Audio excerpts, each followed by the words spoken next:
आज हम बात करेंगे जहां मेहनत की धूल है, वहीं से निकलते हैं वो कदम जो एक दिन देश की तकदीर लिखते हैं।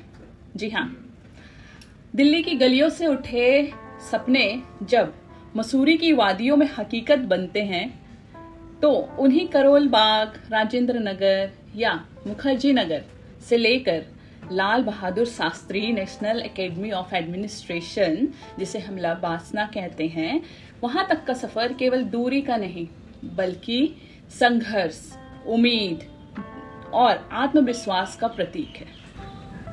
तो चलिए जानते हैं आज दिल्ली से मसूरी तक का सफर। जहां हम सपने देखने को देश बदलने के लिए कहते हैं, वहीं से शुरुआत होती है इन एस्पिरेंट्स की, जो सुबह की ठंडी चाय और रात की बुझती हुई मोमबत्ती, नोट से भरे बैग और उम्मीदों से भरा दिल। कभी 1000 पन्नों वाली किताबें इन्हें डराती है, तो कभी प्रीलिम्स का रिजल्ट इन्हें रुला देता है। लेकिन हर गिरावट के बाद वही स्टूडेंट फिर से खड़ा होता है, क्योंकि उसे पता है यह सफ़र आसान नहीं है। करोल बाग या मुखर्जी नगर या राजेंद्र नगर, इन सभी की गलियां सिर्फ रास्ते नहीं हैं।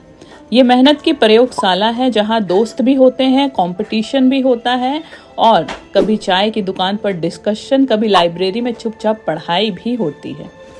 यहीं से निकलता है वो जुनून जो एक दिन मसूरी की वादियों तक पहुंचता है।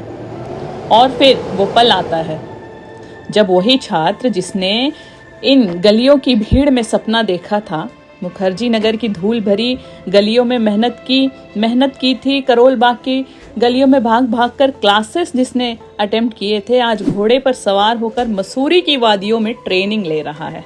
Lal Bahadur Shastri national academy of administration में वो खड़ा है, अब सिर्फ एक एस्पिरेंट नहीं बल्कि एक अधिकारी, जिसकी कलम अब देश का भविष्य लिखेगी। तो डियर स्टूडेंट्स, करोल बाग, राजेंद्र नगर या मुखर्जी नगर सिर्फ जगह नहीं है, ये वो तपोभूमि है जहां से हर साल हजारों आईएएस ऑफिसर का सफर शुरू होता है।